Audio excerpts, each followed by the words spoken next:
सर्वांना जय बाळूमामा आणि श्री स्वामी समर्थ. कशा आहात सर्वजण? आशा व्यक्त करते स्वस्त असाल, मस्त असाल, मामांच्या सेवेमध्ये रममाण असाल. तर आज मी तुमच्यासाठी खूपच महत्त्वपूर्ण अशी माहिती घेऊन आलेली आहे, ज्याची तुम्ही सगळेजण खूप आतुरतेने वाट पाहत होतात. तर आजच्या व्हिडिओमध्ये मी तुम्हाला सांगणार आहे की बाळूमामा विजय ग्रंथाचे पारायण कसे करावे, याबद्दल तुमचे जे काही प्रश्न आहेत ते सर्व प्रश्नांची उत्तरे मी आजच्या व्हिडिओमध्ये तुम्हाला देणार आहे.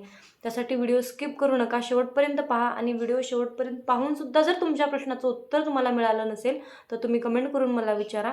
पण खूप सारे जण असं करतात की 1-2 मिनटं व्हिडिओ पाहतात आणि परत प्रश्न विचारतात. तसं करू नका, व्हिडिओ शेवटपर्यंत पहा. आणि जर तुमच्या प्रश्नाचं उत्तर मिळालंच नसेल तर तुम्ही मला कमेंट करा, मी तुम्हाला त्या कमेंटचा नक्कीच रिप्लाय देईन, उत्तर देईन.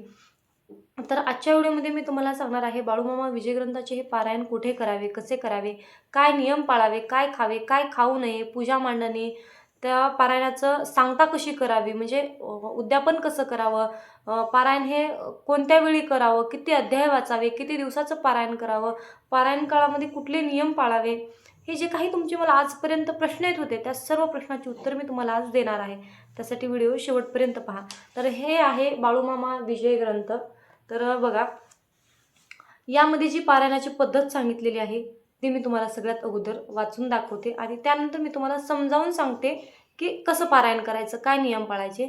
तर बघा, याच्यामध्ये असं दिलेलं आहे की पारायण करण्यासाठी जागा, म्हणजे आपण पारायण कुठे करू शकतो. तर पारायण करण्यासाठी कुठल्याही मंदिरामध्ये तुम्ही पारायण करू शकता, नदीकाठी बसून तुम्ही पारायण करू शकता, किंवा घरातील एखाद्या शांत रूममध्ये तुम्ही पारायण करू शकता.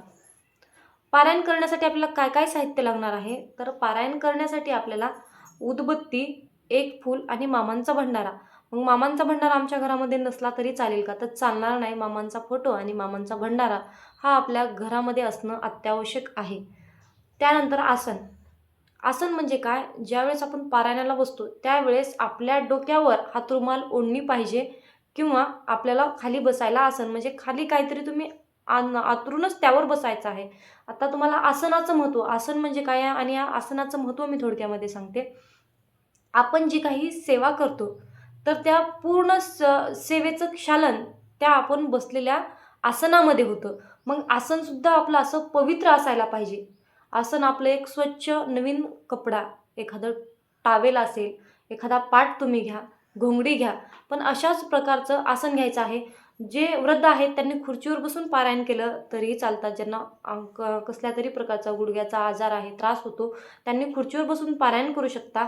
परंतु पाटावर बसून तुम्ही पारायण करू नका, कारण पाट असा एक आसन आहे की ज्यावेळेस उदाहरणार्थ मी बसून त्या पाटावर पारायण केलं त्यावेळेस दुसरं कुणीही त्यावर, घरातला व्यक्ती, स्त्री त्या पाटावर बसू शकते. त्यामुळं आपण जे काही केलेलं सेवा असते ती पूर्ण सेवा त्या पाटामध्ये, त्या पाटा स्वरूपाच्या आसनामध्ये स्थापित झालेली असते आणि ती सेवा दुसऱ्यांपर्यंत जाते. त्यामुळे आपलं आसन म्हणजे एखादा स्वच्छ नवीन टावेल, एखादं नवीन कपडा असेल, अशा प्रकारचा तुम्ही घ्या आणि आपलं पारायण संपल्यानंतर व्यवस्थित एका ठिकाणी घडी करून स्वच्छ अशा ठिकाणी ठेवा. आसनसुद्धा सेवेमध्ये तितकंच महत्त्वाचं असतं, त्यामुळे आसन हे चांगलंच घ्या. आता पारायण करण्यासाठी वेळ कोणती? तर पारायण करण्यासाठी वेळ ही पहाटे किंवा सायंकाळी स्नान करून. जर तुम्हाला पारायण करायचं असेल तर पहाटे ब्रह्ममुहूर्त म्हणजे 3 वाजल्यापासून 5 ते 6 वाजेपर्यंत तुम्ही पारायण करू शकता. परंतु तुम्हाला जॉबला जावं लागतं, ड्युटीवर जावं लागतं, किंवा सकाळी लेकरांच्या घाईमुळं तुम्हाला पारायण करायला जमत नाही, वेळ मिळत नाही, तर त्यावेळेला तुम्हाला काय करायचं आहे, सायंकाळी म्हणजे 6, सव्वा 6 वाजता तुम्हाला एकदा अंघोळ करायची आहे आणि अंघोळ करून पारायणाला बसायचं आहे. आणि तुम्ही संध्याकाळीसुद्धा हे पारायण करू शकता. आता ह्या पारायणाची पद्धत काय आहे, म्हणजे हे पारायण किती दिवसाचं करावं? तर हे पारायण 3 दिवसाचं सुद्धा करता येतं. मग त्या पारायणाची सुरुवात कुठून करायची असते? पारायणाची सुरुवात कुठून करायची, तर त्रयोदशीच्या दिवशी, म्हणजे अमावस्या तिसऱ्या दिवशी आहे. तर बघा, आज आहे रविवार, तर आज त्रयोदशी आहे. तर आज रविवार, सोमवार, मंगळवार, रविवार 1, सोमवार 2 आणि मंगळवार 3, म्हणजे तिसऱ्या दिवशी अमावस्या आहे म्हणलं तर आज तुम्हाला चालू करायचं आहे. आता उदाहरणार्थ आज आहे रविवार आणि जर मंगळवारी अमावस्या असेल तर तुम्हाला आज ह्या पारायणाला सुरुवात करायची आहे. म्हणजे मंगळवारी अमावस्या आहे, म्हणजे आज रविवारपासून आज आपण पारायणाला सुरुवात केली तर रविवार 1, सोमवार 2 आणि मंगळवार 3, म्हणजे आपलं 3 दिवसाचं पारायण होतं. अमावस्येच्या दिवशी या पारायणाची सांगता होते, उद्यापन होतं. त्याच्यानंतर असं आहे की वाचन करत असताना जर आपण 3 दिवसाचं पारायण करत आहोत तर वाचन करत असताना आपल्याला किती किती अध्याय वाचावे लागतात. तर बघा, पहिल्या दिवशी 12 अध्याय वाचायचे, दुसऱ्या दिवशी 12 अध्याय वाचायचे आणि तिसऱ्या दिवशी म्हणजेच शेवटचा दिवस त्या दिवशी 25वा म्हणजे शेवटचा एक अध्याय वाचायचा आहे. बाळूमामा विजय ग्रंथामध्ये 25 अध्याय आहेत. तर पहिल्या दिवशी 12 अध्याय, दुसऱ्या दिवशी 12 अध्याय आणि तिसऱ्या दिवशी म्हणजेच पारायणाच्या सांगतेच्या दिवशी शेवटचा 25वा एक अध्याय वाचायचा आहे. त्याच्यानंतर 25वा अध्याय शेवटचा वाचल्यानंतर फलाष्टक वाचायचा आहे. या ग्रंथाच्या शेवटी फलाष्टक असतं. फलाष्टक म्हणजे काय? पारायण पूर्ण झाल्यानंतर या पारायणाचा संपूर्ण सार, या पारायणाचं संपूर्ण पुण्य, याचं संपूर्ण फळ आपल्याला मिळवण्यासाठी ते फलाष्टक वाचून आपल्याला त्याचं फळ प्राप्त करून घ्यायचं आहे, असं ह्या फलाष्टकाचं महत्त्व असतं. त्याचबरोबर पारायण चालू असताना पारायण काळामध्ये कुठले नियम पाळायचे असतात? तर पारायण काळामध्ये 3 दिवस, जर तुम्ही 3 दिवसाचं पारायण केलं तर 3 दिवस तुम्हाला नियम पाळायचे. जर तुम्ही 7 दिवस पारायण केला तर तुम्हाला 7 दिवस नियम पाळायचे. जर तुम्ही 11 दिवसाचं पारायण केलं तर तुम्हाला 11 दिवस नियम पाळायचे. तुमच्या ते पारायणावर डिपेंड आहे की तुम्ही किती दिवसाचं पारायण करता, तेवढे दिवस तुम्हाला नियम पाळायचे आहेत. तरच तुमची ती सेवा, तुमचं ते पारायण मामापर्यंत पोहोचू शकतं. अन्यथा तुम्हाला कसल्याही प्रकारची मामांची प्रचिती येणार नाही. जर तुम्ही सेवेचा आणि नियमांचा गैरफायदा घेतला तर त्यासाठी नियम काय आहेत? तर 3 दिवस तुम्हाला कसल्याही प्रकारचा सिनेमा, मोबाईल असल्या प्रकारे बघायचं नाही. त्यानंतर जर पुरुष हे पारायण करत असेल तर बिडी, सिगारेट, त्याच्यानंतर तंबाखू, हे जे काही व्यसन आहे ते व्यसन तुम्हाला पूर्णपणे बंद करायचं आहे. त्याचबरोबर पारायण चालू असताना मुलगी पारायण करत असेल, एखादी स्त्री जरी पारायण करत असली तरी तिने घरातल्या मोठ्या माणसांचा मान ठेवायचा आहे. लहान मुलांनासुद्धा ओरडायचे नाही. आपल्या चांगल्या तोंडाने वाईट बोलायचं नाही. जोपर्यंत पारायण चालू आहे तोपर्यंत तरी लहान मुलांनासुद्धा रडवायचं नाही किंवा आपल्याकडून कुणाला तरी त्रास होईल अशा प्रकारे तुम्हाला कसल्याही प्रकारचं बोलायचं नाही. त्यानंतर कसल्याही प्रकारची शिवी न देणे आणि सगळ्यात महत्त्वाचा नियम म्हणजे ब्रह्मचर्याचे पालन तुम्हाला करायचे आहे. ब्रह्मचर्या तुम्हाला कटाक्षाने पाळायचे आहे. आणि त्याचबरोबर पारायण चालू असताना तुम्हाला बाजूवर किंवा बेडवर, पलंगावर असल्या प्रकारे तुम्हाला झोपायचं नाही. तुम्हाला जमिनीवर झोपायचं आहे. जे काही तुम्ही अंथरूण पांघरून घेता ते पारायणाच्या अगोदर 1 दिवसानं तुम्ही स्वच्छ धुवून घ्या. घर वगैरे आपलं स्वच्छ साफ करून घ्या आणि त्याच्यानंतर तुम्ही पारायणाला सुरुवात करा. आणि तुमचं जे काही 3, 4, 7 दिवसात जे काही पारायण आहे ते तुम्ही जमिनीवरच तुम्हाला झोपून ते पारायण पूर्णपणे करायचं आहे. हे सुद्धा तुम्हाला नियम पाळायचे आहेत. त्यानंतर जे मामा नियम सांगतात ते नियम आपल्याला पाळायचे आहेत. ते म्हणजे परस्त्री, परधन आणि परनिंदा ही कायमस्वरूपीची तुम्हाला टाळायची आहे. जोपर्यंत पारायण चालू आहे तोपर्यंत नाही, तर तुम्हाला हे नियम कायमस्वरूपीचे पाळायचे आहेत.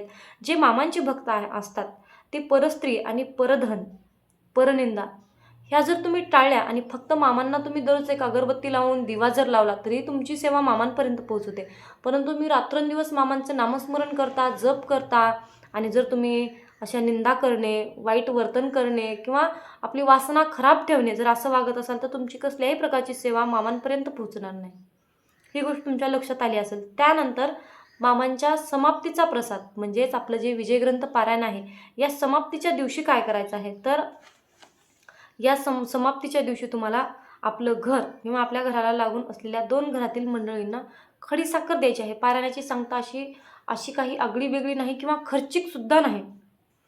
तर घर आणि घराला लागून असलेल्या 2 घरातील मंडळींना खडीसाखर तुम्हाला द्यायची आहे. आणि जर तुमची इच्छाच असेल की आपल्या हाताने कुणाला तरी अन्नदान घडावं असं वाटत असेल तर तुम्ही चपाती, भाजी, वरण, भात, एखादा शिरा वगैरे असं गोड बनवून तुम्ही आपल्या एखाद्या सुवासिनीला तुम्ही जेवायला बोलवा किंवा गल्लीमधल्या एखाद्या 10-5 लहान मुलांना तुम्ही जेवायला बोलवा.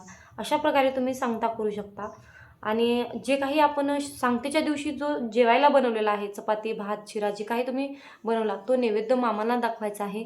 आपण जसं जेवायला ताट घेतो तसाच ताट मांडून भरपूर असा घ्यायचा आहे गचगच आणि मामांना नैवेद्य दाखवायचा आहे. त्यानंतर लहान मुलांना, एखाद्या सुवासिनीला तुम्हाला जेवायला द्यायचं आहे. आणि सगळं झाल्यानंतर आपल्याला तो मामांसमोर ठेवलेला नैवेद्य तुम्हाला स्वतः ग्रहण करायचं आहे. सर्वात महत्त्वाचं म्हणजे पारायण काळामध्ये तुम्हाला रोज सकाळ संध्याकाळ मामांची आरती करायची आहे. जर तुम्हाला आरती करायला जमत नसेल, तुम्हाला म्हणायला येत नसेल, तर यूट्यूबवर तुम्ही लावून द्या आणि तुम्ही आरती करा.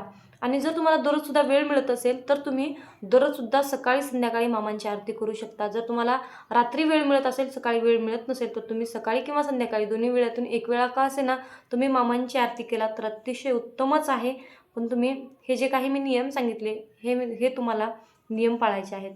सगळी माहिती तुमच्या लक्षात आली असेल, तर मी आता माझ्या शब्दामध्ये तुम्हाला थोडंसं सांगते, की उद्या पारायणाला बसायचं. आणि जर तुम्हाला असा वेळ मिळत नसेल, की अमावस्येच्या वेळेस, त्रयोदशीच्या वेळेस, तर तुम्हाला मासिक विटाळ येत असेल, मासिक धर्म येत असेल आणि तुम्हाला जमत नसेल, तर तुम्ही पारायणाची सुरुवात रविवारपासून करा. म्हणजे तुमची मंगळवारी सांगता होईल पारायणाची. मला तरी वाटतं आपल्याच्याने जास्त दिवस नियम पाळणं होत नाहीत, त्यामुळे आपण 3 दिवसाचं पारायण केलं तर अतिशय आपल्यासाठी फायदेशीरच ठरणार आहे. आणि त्याच्यामुळे जर तुम्हाला शुक्रवारपासून तुम्ही पारायणाची सुरुवात करू शकता. शुक्रवार 1, शनिवार 2 आणि रविवार 3 म्हणजे रविवारच्या दिवशी सांगता येते. रविवारी तुम्ही पारायणाची सुरुवात करून तुम्ही मंगळवारी सांगता करू शकता. रविवार 1, सोमवार 2, मंगळवार 3 अशा प्रकारे तुम्ही करू शकता. पण ज्यावेळेस तुम्हाला रविवारी पारायणाची सुरुवात करायची असेल, तर तुम्हाला शनिवारी घर वगैरे स्वच्छ करून घ्यायचं आहे, देवघर स्वच्छ करून घ्यायचं आहे.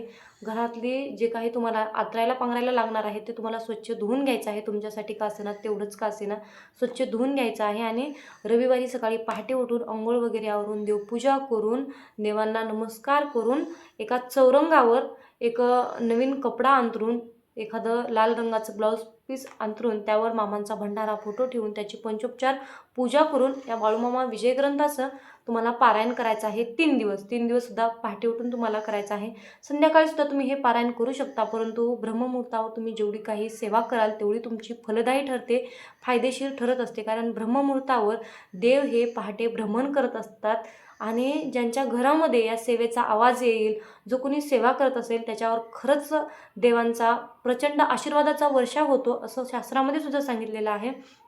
त्याच्यामुळे तुम्ही ब्रह्ममुहूर्तावर थोडं 3 दिवस कष्ट घ्या. 3 दिवस थोडंसं तुम्ही लवकर उठा, पण तुम्ही ब्रह्ममुहूर्तावरच पारायण करा. हे मला तरी चांगलं वाटतं. वेळ कुणालाच नाही आजच्या युगामध्ये, परंतु तुम्ही मामांसाठी वेळ काढा. मामा आपल्यासाठी सुद्धा नक्कीच वेळ काढतील. म्हणून पहाटे तुम्ही पारायण करा. आणि मामांची जी काही सांगता आहे तर मी तुम्हाला ती सांगितलेलीच आहे. आणि जे काही नियम आहेत ते नियम म्हणलं तर फक्त कुणाची निंदा करू नका, आपल्या तोंडाने वाईट बोलू नका, लहान मुलांनासुद्धा शिवीगाळ करू नका किंवा काहीतरी अभद्र बोलू नका आणि ब्रह्मचर्याचे तुम्ही पालन करा. हेच तुम्हाला नियम पाळायचे आहेत. तर बघा, अजून काही तुमचे जर प्रश्न असेल तर आणखीन एक प्रश्न, की हो आम्ही भाड्याच्या घरामध्ये राहतो तर त्या घरामध्ये आम्ही पारायण केलं तर चालेल का? तर हो, नक्कीच चालणार आहे. तुम्ही कुठेही पारायण करू शकता. कारण घर जरी दुसऱ्याचं असलं तर अंतःकरण हे आपलं आहे आणि अगदी शुद्ध आहे. मामांच्या सेवेमध्ये हे गुंतून गेलेलं आहे, समर्पित झालेलं आहे. दुसऱ्याचं घर असलं तरी काहीच अडचण येणार नाही. तर अजून तुमचे काही प्रश्न असतील तर मला कमेंट करून विचारा. आणि लवकरच आपल्या चॅनलवर मामांना संकल्प कसा करायचा, जे आपण हे पारायण करतो याच्यासाठी आपण जी काही इच्छा बोलतो ती इच्छा लवकरात लवकर पूर्ण होण्यासाठी मामांना संकल्प बोलायचा असतो. तो संकल्प कसा करावा यावर सुद्धा मी एक व्हिडिओ बनवणारच आहे. संकल्प करूनच आपल्याला पारायणाला सुरुवात करायची आहे. म्हणून एक दिवसामध्ये म्हणजेच उद्याच तुम्हाला संकल्प कसा करावा यावर व्हिडिओ येणार आहे. तो व्हिडिओ तुम्ही नक्की बघा, संकल्प कसा करावा. आणि त्याच्यानंतर तुम्ही संकल्प करून मामांच्या पारायणाला सुरुवात करा. तर ही छोटीशी माहिती होती जो की मला तुमच्यासोबत शेअर करायची होती. ही माहिती तुम्हाला कशी वाटली कमेंट करून मला नक्की सांगा. पुन्हा भेटू नवीन अशाच एका व्हिडिओसोबत, माहितीसोबत. तोपर्यंत जय बाळूमामा आणि श्री स्वामी समर्थ. तर व्हिडिओ आवडला असेल तर लाईक करा, शेअर करा आणि आपल्या चॅनलला सबस्क्राईब करा. मग बोला बोला बाळूमामांच्या नावानं चांग भलं, आणि सिद्धनाथांच्या नावानं चांग भलं.